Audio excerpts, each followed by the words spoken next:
Hey everyone, I'm Binyomin Bendet. I'm running for City Council in the 48th District of the City of New York, which is currently held by Chaim Deutsch. I've lived here all my life. I am married. I have two sons. One son is now in pre-1A Torah Vodaas. The other son is a newborn, just a month old. I am a litigating attorney for about 5 years now, litigating in real estate matters and commercial matters, which is mostly business and contracts, contractual matters. One of the the main reason why I'm running for city council is because I want to make sure that our community has the representation in the city council so that we can get whatever we need from education to safety, which is very important, to also making sure that the state and city do not interfere in our religious affairs. We need a voice in the government to make sure that we're protected and best represented. So I wanted to put my head in the ring. I'm an attorney. I'm happy where I am, but I do want to give back to this amazing community and this amazing city that has really given me so much and for my family so much. Where do you stand on the sentiment that's going on right now with the defunding the police? How do you, as a councilman, support the police? Of course, I've talked to a number of people in the law enforcement community, and as you just said, the morale is really low. How do we expect to keep our families and our communities and our district and our city safe if we are demoralizing the people who are here to help us and to keep us safe? Their job is to make sure that we're safe, and yet we're the city council, the mayor, everybody's coming up with this attitude of anti-police, and you can see that the attitude is just going to every single person. Every single person is now just yelling at the police. They're not afraid to hit police. They're not afraid to graffiti their cars. We just saw this a few days ago as well. This is something that has to stop. And forget about just overall safety for everybody in this community, which is super important, especially for anti-Semitic attacks and anti-Asian attacks, which have just skyrocketed, and subway attacks, which has also gone crazy.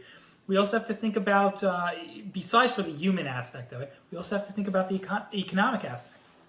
Right now, who's going to want to start a business? Who's going to want to move in to our city when there is such rampant crime? Right now, there was just a story last week where there's an old woman crossing the street, and somebody on a motorcycle, two people on a motorcycle, just came, snatched her, I think it was a necklace in broad daylight. We had another case about a month ago where a few people just walked into a Chanel in downtown Manhattan in broad daylight, in middle of the afternoon, and they just stole a bunch of things. This is crazy. And I think it's a good segue to talk about bail reform, which is a state issue. It's not a city issue, but we have to start looking at it.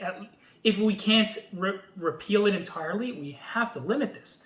There was just a case, I just saw it actually in the New York Post a few days ago, a man who did a horrible attack, an anti-Asian attack.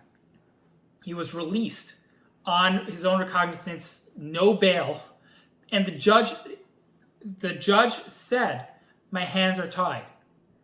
And their hands are tied because of the law.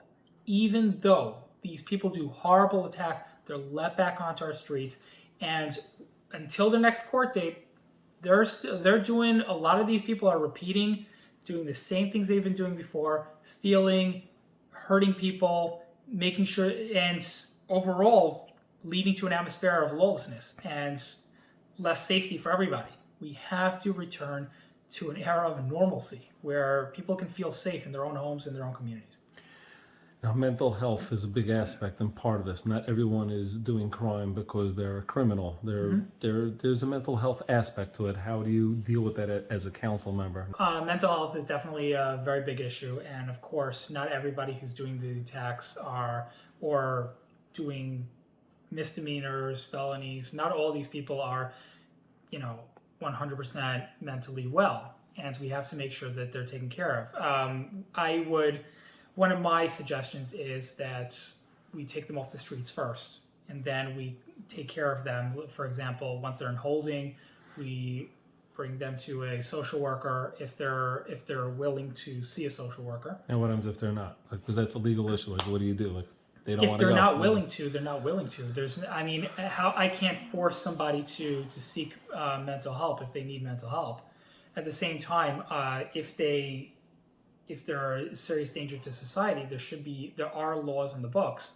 For example, there are different guardianships or different legal ways to kind of hold somebody in place or to hospitalize them for a little bit until not necessarily fully rehabilitated, because not everybody can be fully rehabilitated, but so that they can at least be in a better situation. And this also comes back, hopefully, I do know that the Frum community does a very good job in community-based mental health care for our community. I would like to see that community-based help expands to other communities as well. Other communities start their own to really help, people and, help our homeless as well, because that's also a contributing factor.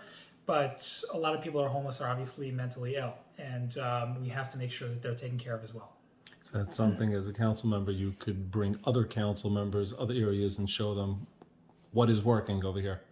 For sure. And surprisingly, I don't think Mayor de Blasio ever came in the last 8 years to certain organizations with other council members from other areas to show them, hey, look what's going on over here.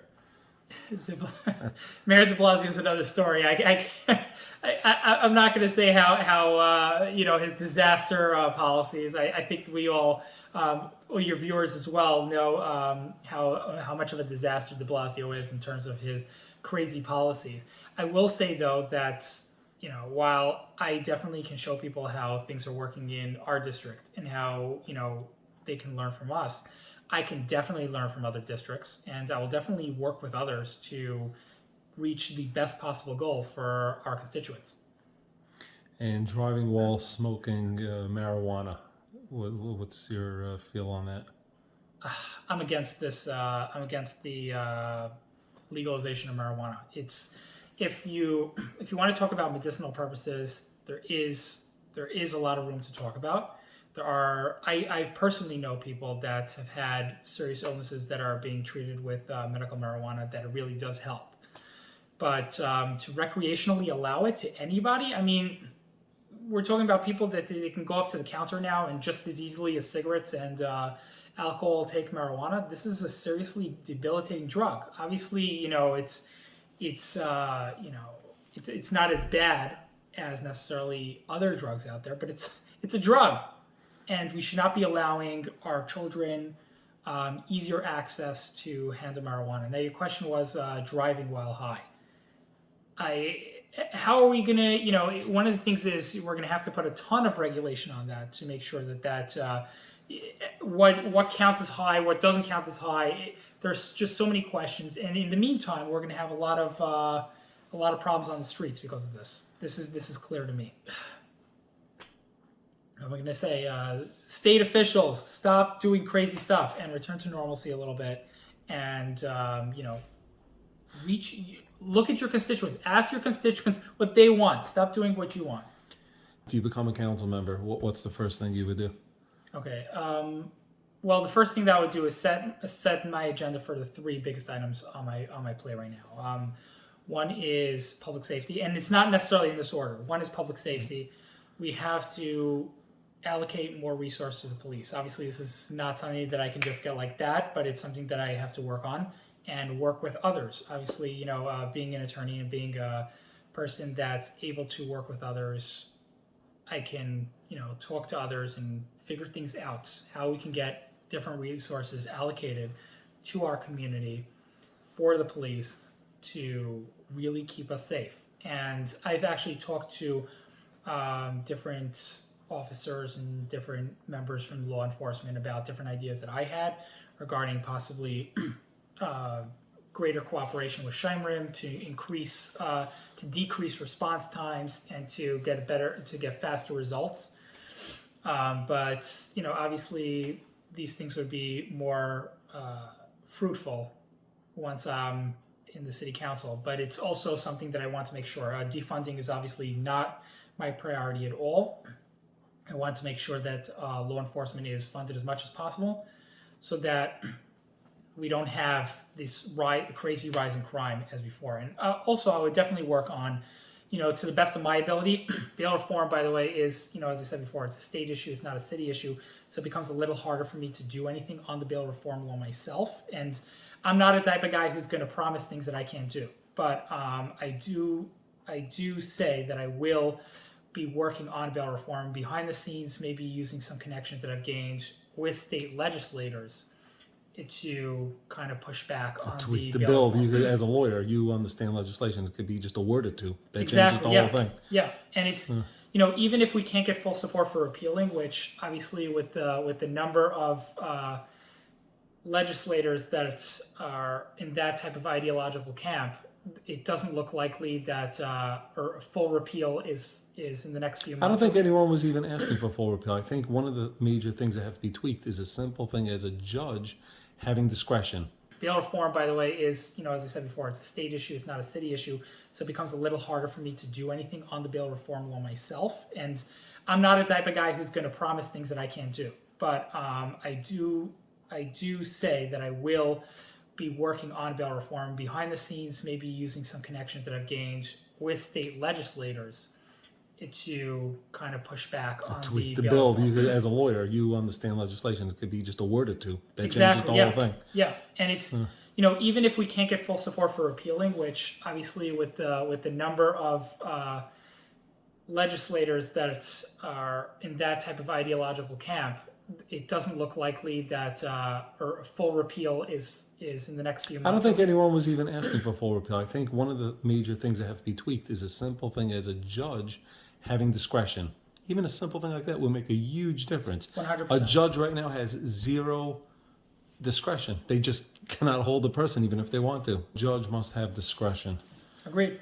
And that's something that I would definitely work on to at least tweak or modify that law. Moving to the next thing. Education is very important to me. I want to make sure that our yeshivas get as much funding as possible. Our organizations that support education get the most as possible. So, for example, if there are organizations that help in extracurriculars or help children that have special needs, things like that, I want to make sure that they have more funding from the government so that they can keep doing the amazing work that they do. My son had sensory issues. Baruch Hashem, he's doing great. We had a very good advocate that really helped us. We fought a lot with the DOE. My son actually started school about a week late, but we got the programs that we need, and it's very hard to get. And one of the things is that the DOE is fighting everybody because they don't want to give that access to different people. It's mostly a money issue. I want to increase funding to that and increase access to those who really need it, because my son has been doing really well, Baruch Hashem. I want every kid to have that opportunity to seriously strive.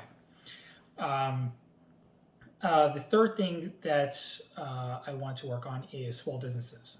Small businesses, and I'm including restaurants in that, have been seriously hurt by COVID. Now, I don't really talk about COVID throughout this interview as well as my platform, because COVID is kind of coming to an end, and hopefully by 2022, it's not really going to be that much of an issue anymore. I mean, just today I saw an article that half of the country, exactly, half of the country is vaccinated already. Right.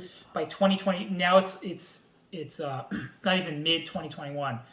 By early 2022, most of COVID issues should be gone. Already, the governor announced today that by May 19th, a bunch of other indoor establishments, other industries, exactly, they're going to go to 50%, 75%. Exactly. Before we know it, and sporting venues 25. Yeah, we're starting to see. Starting to see the light at the end of the tunnel. Exactly. So I don't really want to talk necessarily about COVID itself. I think it's a cop-out. I do want to talk about, though, the aftermath from COVID. So, for example, a lot of small businesses, a lot of restaurants have had a serious decimation as in business, obviously. And one of the issues that came up is rent. Now, in the legal field, we are kind of a little bit involved in looking at a bunch of commercial tenants contracts, because when COVID kind of really started, they wanted to get out of the contract. Their leases For some areas, it could be $20,000 a month. They want to get out of their leases, and the problem is COVID is not really considered any of the clauses. So a lot of tenants were caught in the contracts, and they still had to pay their lease. The landlords, well, 99% of them didn't really want to give any breaks, but the government put a moratorium. Now, a moratorium on residential and commercial is kind of the same idea. So the moratorium just means you don't have to pay your rent now. So if you have rent from March, April, and May, $20,000 each is $60,000. The moratorium says you don't have to pay that $60,000 now. You have to pay it when when the moratorium's over, the whole bill comes due. So you couldn't pay it then. How are you going to pay it all at once? Exactly. And many landlords, from my experience, I'm sure there are others the other way as well. Many doesn't mean a majority. Many just means many. There are many landlords that are working with their tenants and being sort of reasonable, trying to work out payment plans, or here's $20,000 rent plus another few thousand, whatever, right? But there's some landlords that I'm sure are accelerating the loans, the leases, which means accelerating means everything is due now. How are you going to pay that? There's no way. Especially a lot of small businesses which operate at the razor-thin margins. There's no way. So I want to work on a series of tax cuts for these small businesses and restaurants so that they can survive.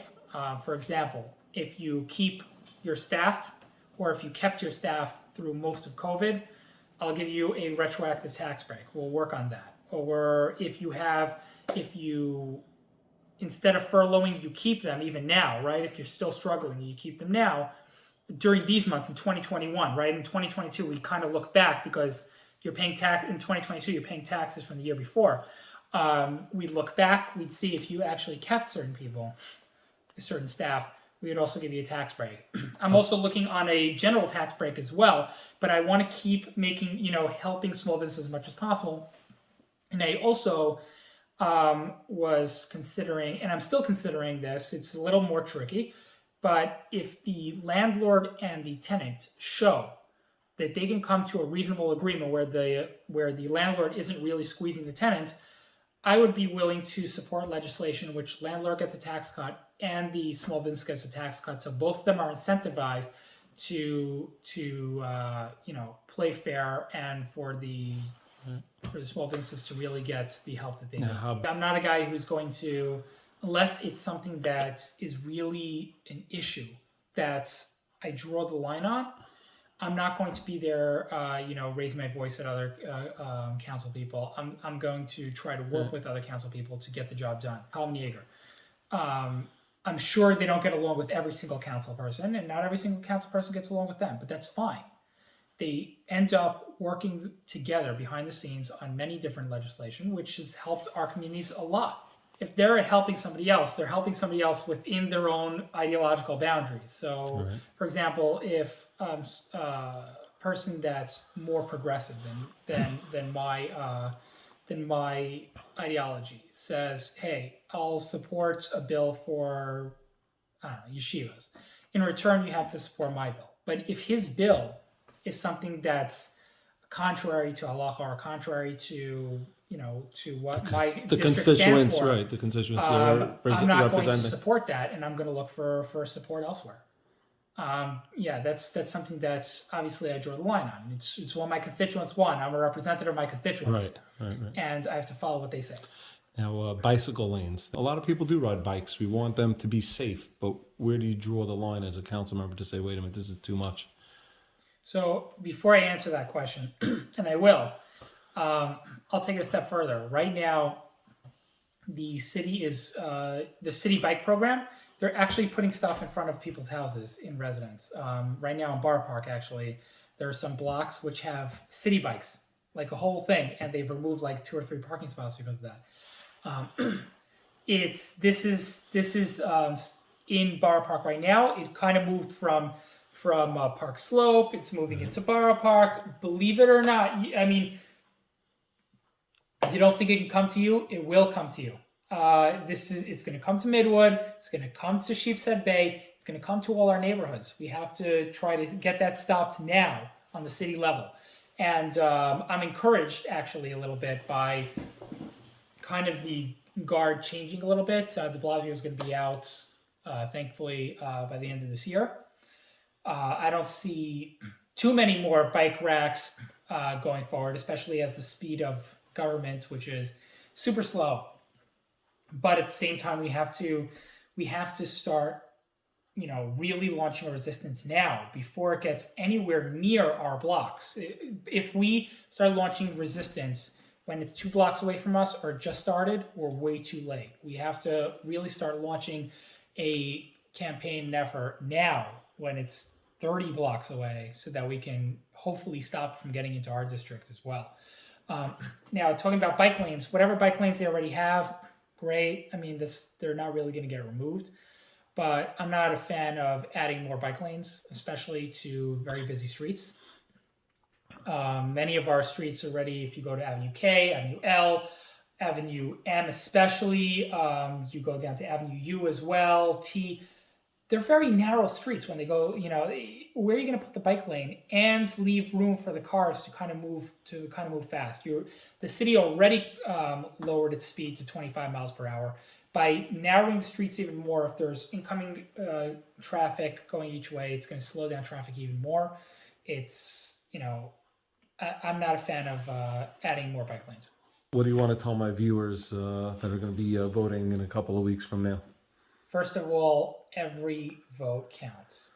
It's very important for you to get to the polls. There's also early voting if you can't go on June 22nd for the week before. There's a lot of early voting. Now, if you happen to be going to the mountains, very important. I'm going to be going around. We're going to be sending out mailers.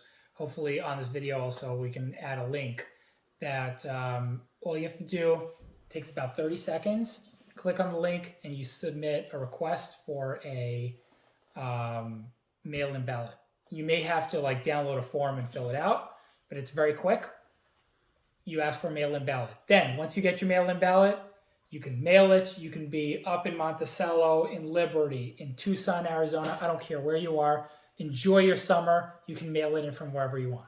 And the vote counts. It's so easy right now for the Frum community to vote.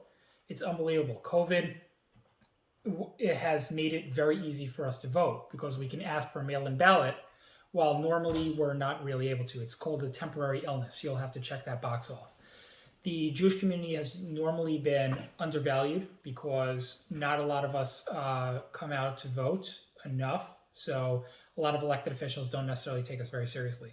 If we take advantage of this mail-in balloting and we actually vote and show our power, it would change things a lot in the city council as well by making sure that you have a Frum representative.